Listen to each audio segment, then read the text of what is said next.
안녕하십니까. 여러분들의 장점을 찾아주는 남자 사주상담가 이기호입니다. 오늘 사주 토크는 사주상담가의 실력이 적나라하게 드러나는 출산택일에 대해서 설명을 드리도록 하겠습니다. 여러분들이 그 상담을 받는 사주상담가가 있는데 그 사람의 실력이 어떠냐 이걸 이제 알고 싶잖아요. 그러면 그 신청하시는 분들은 모르겠지만 이 사주 분석하는 사람들끼리는 알 수 있는 게 그 사람이 그 출산택일을 한 걸 보면 그 사람의 실력을 금방 알 수 있습니다.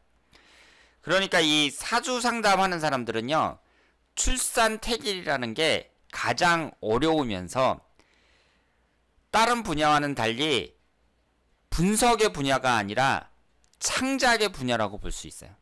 이 출산택일이라는 것에 대해서 제가 오늘 여러분들한테 설명을 드릴 텐데요.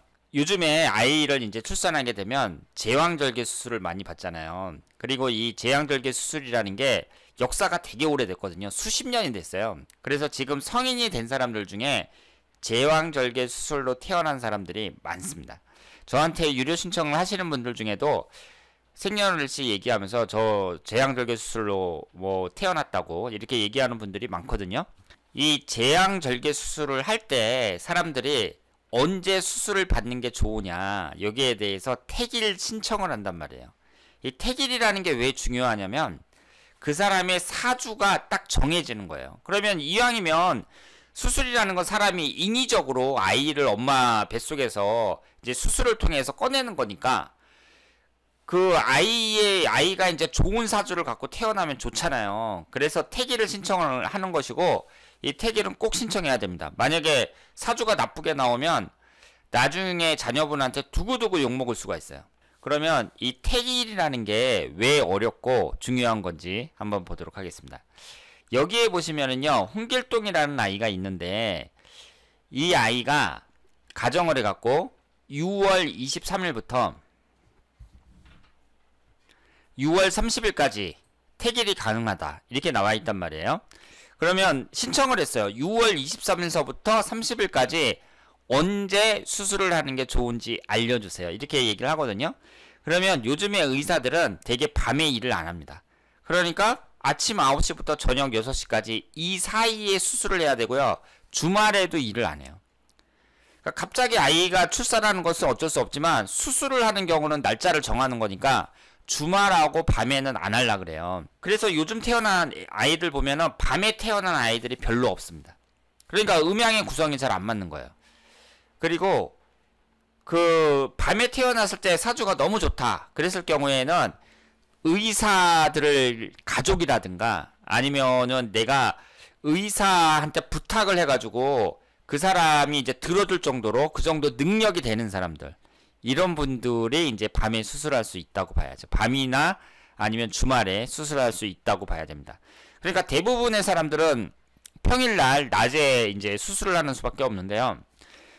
예를 들어서 이 홍길동이라는 아이가 있는데, 그럼 지금 현재 이 사주명식은 6월 23일 신시생일 때 이제 나타나는 거예요. 그러면 여기에서 이 아이는 신축년하고 갑오일까지는 정해져 있죠. 몇 년 몇 월까지는 정해져 있어요. 대부분. 그런데 이 수술하는 기간이 보통 보름 정도 되거든요. 그러면 그 보름 동안에 운을 나타내니까 대부분 연하고 월은 정해져 있고 나머지 일주하고 시주를 사주 분석하는 사람들이 정하는 거예요. 그러니까 이게 어려운 거죠. 실력이 없는 사람들은 이걸 엉터리로 만듭니다. 그러니까 이걸 그 신청한 사람들은 모르는데 사주 분석하는 사람들은 금방 아는 거예요. 그래서 아니 어떻게 택일을 이렇게 잡았냐 이렇게 얘기하는 거죠. 그러면은 이제 그 부모는 막 답답한데, 그래서 이 택일이라는 게 상담가들이 돈도 제일 많이 받아요. 그리고 이게 또 문제가 뭐냐면 만약에 이제 아이가 태어나가지고 잘못되잖아요. 잘못됐을 때 누구를 원망하겠어요? 저 같은 사람한테 원망하겠죠. 아니 이 날짜에 수술하라 그래서 했는데 아이가 잘하다가 잘못됐다.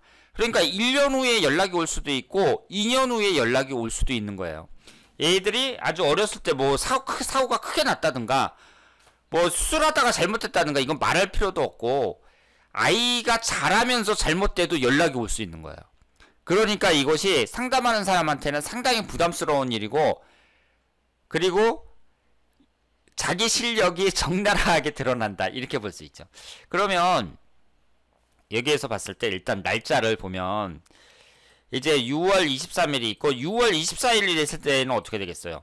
개묘일이 되고 6월 25일이 됐을 때에는 또 다른 날이 되겠죠? 갑진일이 되고 이런 식으로 바뀐단 말이에요.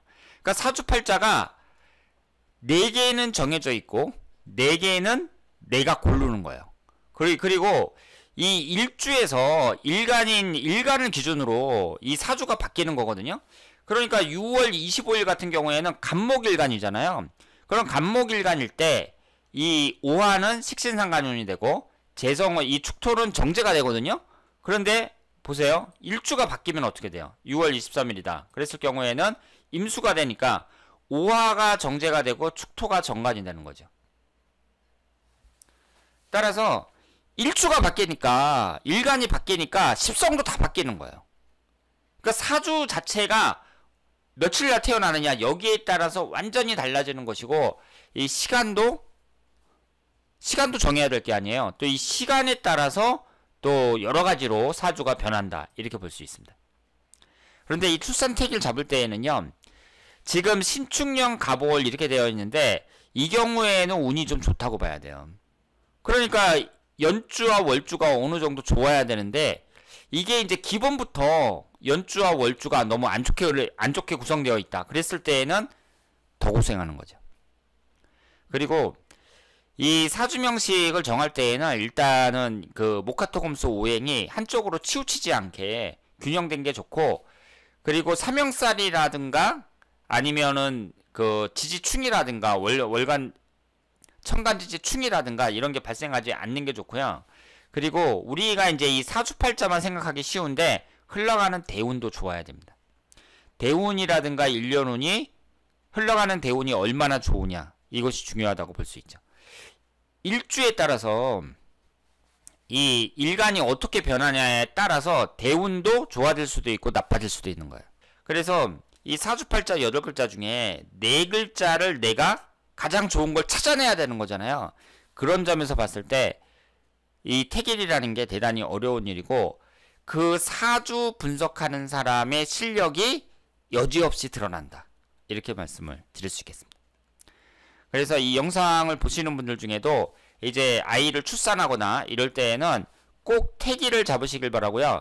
그리고 저한테 이제 신청을 하실 때에는 제가 동영상으로 제작해 드리는데, 이 하루하루 날짜를 다 입력해 가지고 왜 이 날짜는 좋고 왜 이 날짜는 나쁜지 하나하나 다 설명해 드립니다.